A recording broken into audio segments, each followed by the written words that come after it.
Right, YouTubers, we are here at Hall Walks Lakes. This is a syndicate lake, which means the guys all chip in and it's a bit more exclusive, so you can't just come here willy-nilly and day tickets and all the rest of it. So we're in an exclusive lake. And Daz has got to pull a 30-pounder out, you reckon? 3-pounder.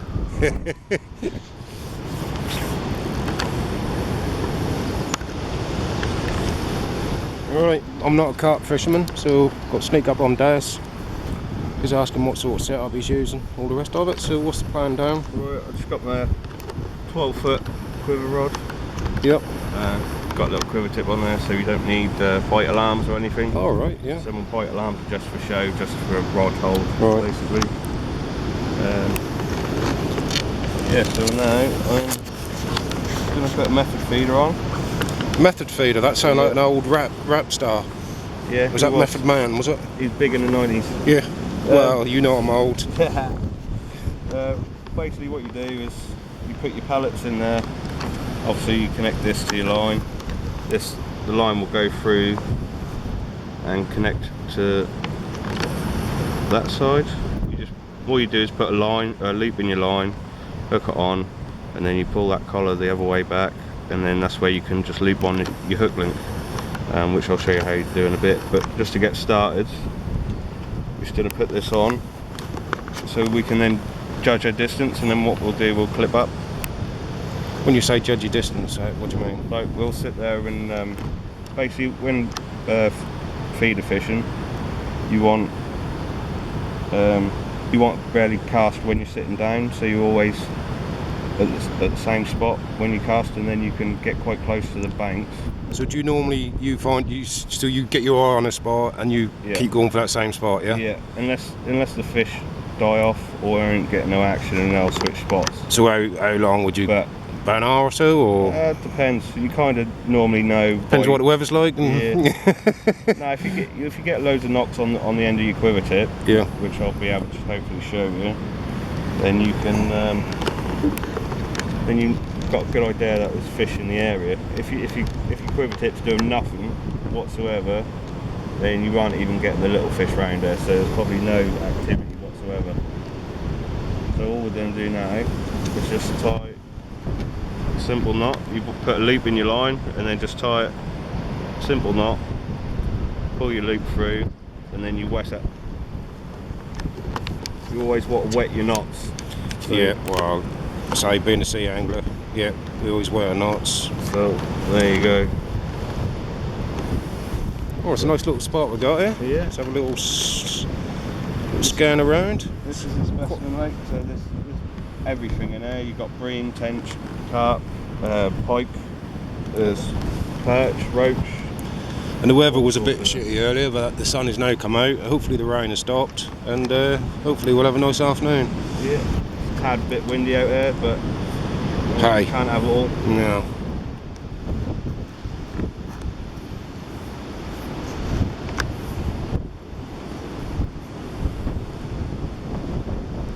So show us that bit you got on the end there, Daz. That.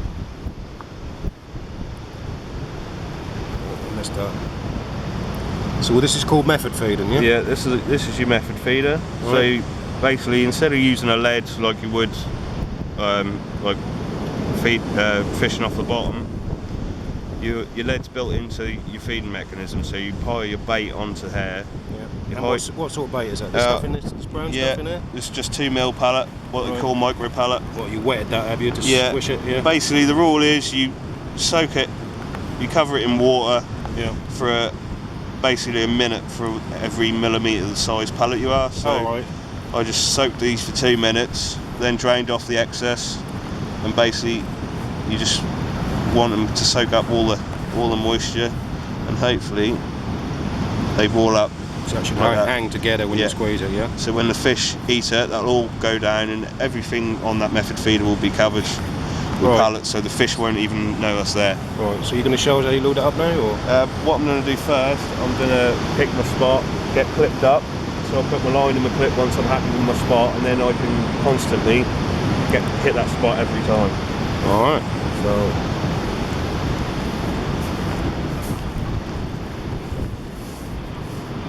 I'll probably just go off the left side of the eye,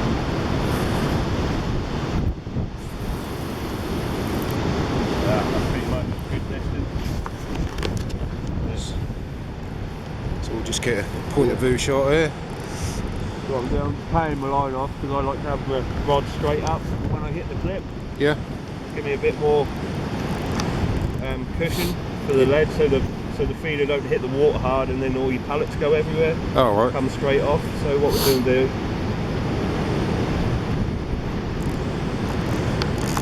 set that and then point the clutch up and then put it in the line clip like that. Yeah. And then tighten my clutch back up. So you set your distance now, yeah? Yeah, pretty much. So we're now going to give it another cast just to see how close we are. It's pretty windy, so the line will get taken by the wind.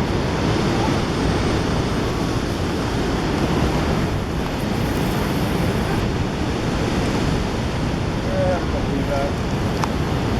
Happy with where you are? Yeah. So you got bait it up now, yeah? Yeah, well, stick the hook link on, put some bait on. So what are you up to now, Daz? Right, I'm just now... Are we going to start fishing today sometime? Yeah. We'll think about it. Basically, these are tricky little things to tie, so, and these are nice and easy, they're cheap, so I bought a couple of packs of ready-made rigs. They're hair rigs, are they? No, these are bayonet rigs. Right, what's the difference? You've got, instead of having a hair which you'd tie, so you've got like a loop and then you'd need a hair stop once you put your boilie on, and these have got bayonets, so they're basically screws, so you can just put your hook bait straight on and that'll hold it. Obviously not as well as a hair rig, but for what we're doing today, they're fine. So what I'm going to do, I'm going to try the little small hook first, a 9-pound hook link. What's that size? Size 12 hook. Yeah. So we've got a size 12 wide gate hook. Yeah. With 9 pounds N-gauge hook link tied to a bayonet. Right, so this is all new to me. I'm a sea angler by trade, as they say. Right guys, on the way here, like I said, we're at a place called Lenwade in Norfolk. That's called Hall Walks Lakes. That's a syndicate lake. Daz's hair is lucky enough to be a member. You pay like a yearly fee. Yeah, so out at Lenwade, on the way, there's a shop, Anglia Gun and Tackle. Sells air guns, rifles, shotguns, loads of fishing gear. Really nice guy in there, very helpful. So if you're out this way, give them a look. Anglia Gun and Tackle. I actually bought a second-hand air gun while I was there. I didn't really set out to buy one, but I couldn't resist. That was a used one at a good price. So if you're into shooting and fishing, Anglia Gun and Tackle at Lenwade. Yeah, so what's this green thing here then, Daz? Is that what you're... Right. They're only coloured so you know what the sizes are. Oh, right. I left this one out so it's a bit mouldy, so we ain't using that. Alright. But I've got a brand new one here. Yep. This is a small size method feeder. Yep. They do small, large, and then you get the XL ones, which are just insane. They're for like... Can I call it a Snoop Dogg feeder? Because this method thing, I just keep thinking Method Man for some reason. You can call it a Red Man feeder if you like. Alright. So all we do now, right, to start off with, so my pellets don't stick.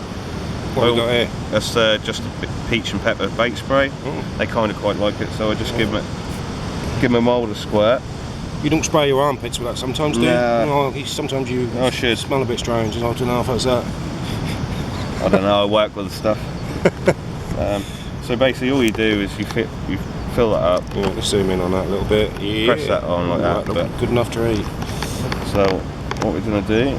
And I guess that slowly dissolve and then your hook when pop out. Like your little fish will like break off and break off the things when they're feeding it. But right, these are the hook baits. Was they artificial? Yeah, that's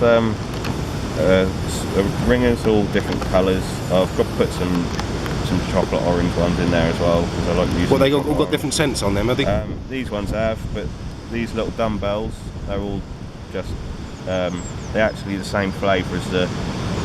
Can you spray them with stuff? And yeah, I'll do that, or I've got some other stuff there. Right. But on here, I always start off with the yellow one. I don't know why. I just think I always have the best luck with the yellow. Alright. So you know, you can put this on the. So what you do, get your bayonet, It's already got a hole in, has it, that yellow thing? No, you just push it straight in. Alright, so it's, and then what I use the back of the feeder just to put it, and then I'll push it right into it like that. So you can't even see the bayonet anymore. I'll just pull this little plastic collar up a little bit, just so my hook bait's nice in there. And basically you can do it a couple of 3 ways. If you want to try and get quick bites, you put this in first and then fill it up.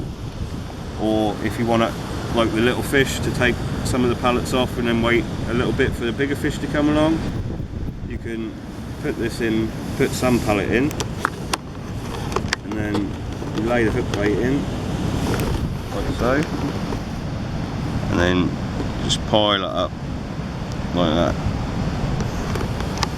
and then just do this, and then push it down quite hard. And if it's all done right,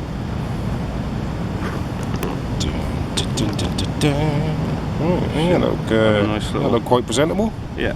So when that goes through the floor, that'll hit the floor, and then the water will start breaking off the top layer. Yeah. And then the other fish will come in and start pecking at it, and then that'll release your hook bait. Now that yellow thing you put on there, that float and pop up, or is that? No, that's a wafter. So it's like basically. So it's a wafter sink and a pop up float. Wafter is neutrally balanced. So like a wafter will like move, a pop up will shoot straight up in the air. Right. And a bottom bait will lay flat on the floor. So basically they're designed to counteract the weight of the hook. Jeez, all this is all technical. Yeah. But you go on the beach, mate, I stick a worm on, sling it out, reel it in, job done. That's why you don't catch them. Well, I do sometimes. Right, so we're now going to cast this out. Try and get as close to the island as possible, but with the wind, what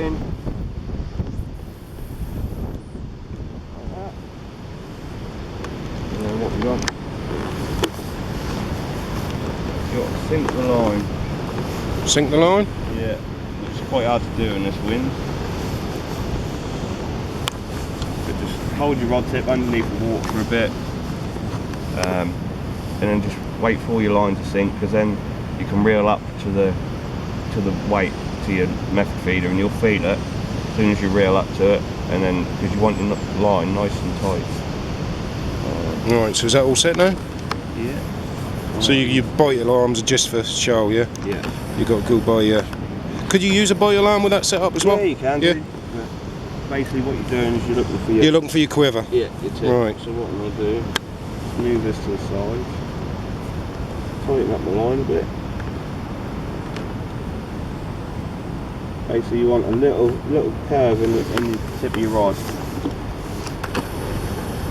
When you get a knock, that'll start twitching, and when you get a bite, that'll just whip straight round. But because I'm fishing, you should really fish to one side or the other with a quiver tip, but I'm fishing close enough there, like straight up, but you still get the indication. I'll find your quiver tip, there it is. Even if you're fishing straight on, just put a bit of elevation in your tip, and that'll bring it down. As soon as you get a hit, your tip will knock down. So, but this, as soon as it's in the water, you've got to keep your eyes on that tip all the time, because if not, you'll miss it and your rod will get pulled in the water. Right. So they're aggressive takes on a quiver. And this lake, what are we looking at? Big fish in this lake, do you think, or maybe? There's double pound, like carp, double figure carp. Yeah, it's in respectable. There. Some nice bream in there, quite big slabs of bream, some nice tench. There's a 20 pound plus pike in there. Right. But I doubt we'll get a pike on that. I have had a bite from a pike on my feeder, but he just ate straight through my hook link. So really? Yeah. Jeez. But, yeah, this might be a bit difficult with this crosswinds. I might have to fish into the wind so I can see my indication a bit better on my quiver tip. So Daz, you've been here 8 hours now, any bites? Been here 8 minutes, man.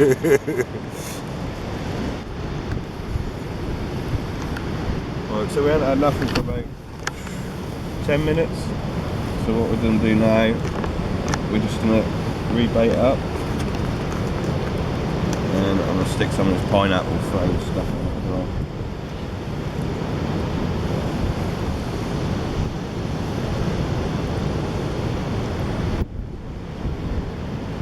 another little tip when you're doing your mould. Always keep tension on your line so the tip of your rod is bent. Because if not, you'll find out you get a lot of tangles. The line will keep wrapping around the tip of your rod if you don't keep it taut. So what I do is put the weight in the corner of my tub, have it squeeze between my legs, and then I can control how much tension I've got on my rod. Sun's getting out, Daz. Yeah. About time too. You promised me it's got to be a nice afternoon. I told you. It's been windy and raining, pretty shit actually to start with, so hope I get better, mate. Classic weather whenever I come fishing, mate. Right, still a change spot. I roughly know where I'm clipped up to, so I'm going to go for the edge of that swim over there.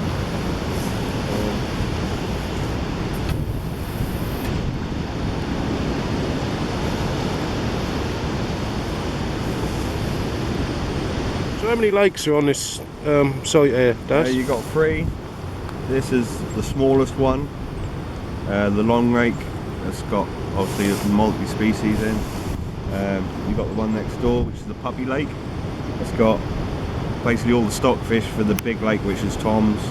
There's fish up to the high 30s. Hopefully next year there'll possibly be a 40 in there. But yeah, this is just a fun lake with what come for a couple of hours feeder fishing, or float fishing, hiking, whatever. Oh, Well, this lake is pretty huge by itself. You said Yeah. this is a small one. Yeah. Yeah, sweet. Have you fished all the lakes here? Yeah. Yeah, I've done a session on all of them. Got a favourite or? For a quick session, this one's my favourite. Just for catching a load of double figure carp, the other one. But if you're doing any more than 24 hours, I'd go on the big lake. But you'll need big carp gear for that because it's quite weedy, so you'll need strong gear. But yeah, that's a nice lake.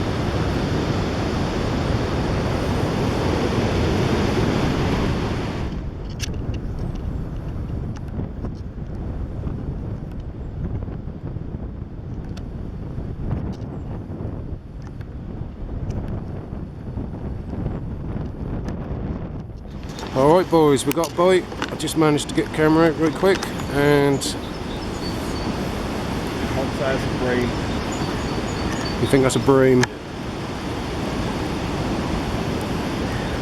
You see it yet? Yeah.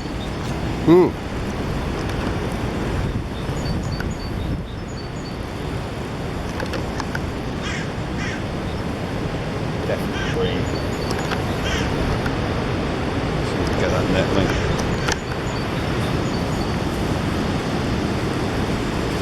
Oh, quite a nice one.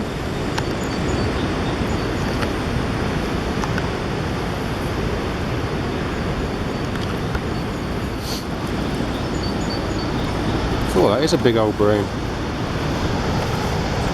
Probably about the average stamp of bream in there.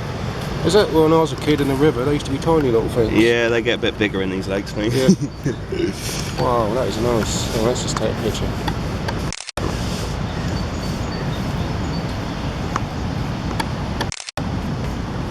Sweet. Well done, Daz. Result.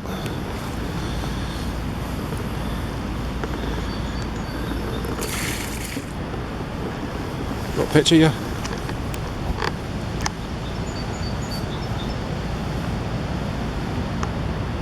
That's it, look up. And let's get another one. Yeah.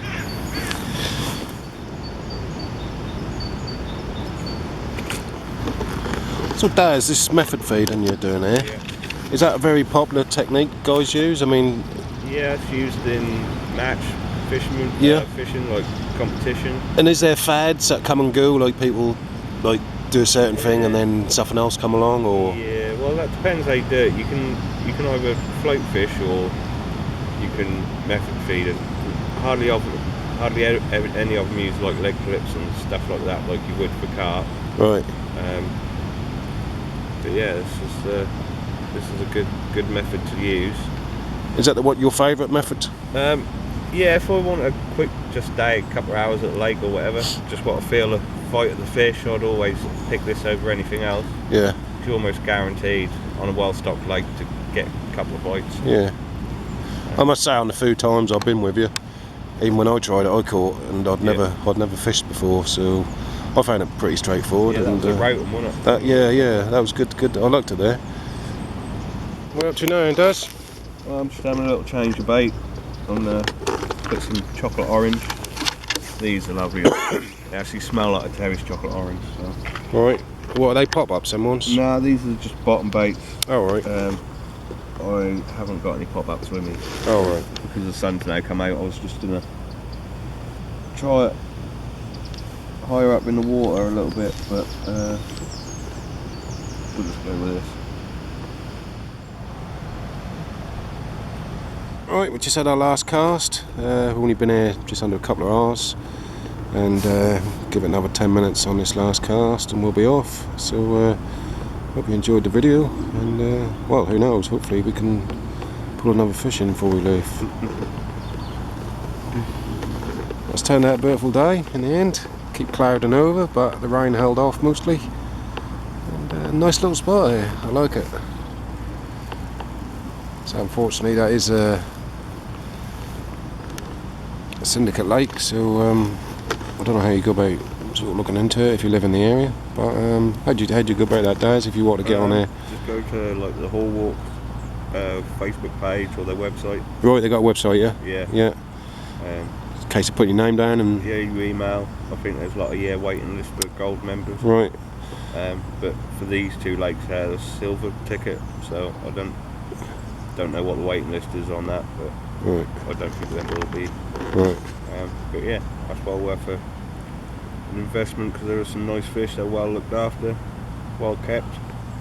Guy over there was telling me they net the lakes regular. Yeah. To get all the roach and that out and stuff. Yeah, they like electro fish the Right. lake. Yeah. They'll shock the fish, stun them, put a big net in, get a rough count of how many there is and what kind of the rough size is, average size, and then if there's some growing a bit bigger and quicker from puppy, they'll go into toms, or if there's some in toms that I'm putting on the weight, he'll put them back in puppy.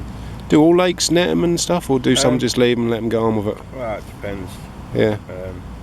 He's pretty involved with his fish, so he nets it regular, so he knows, so he can tell the people and obviously get business in by knowing what's in his lakes.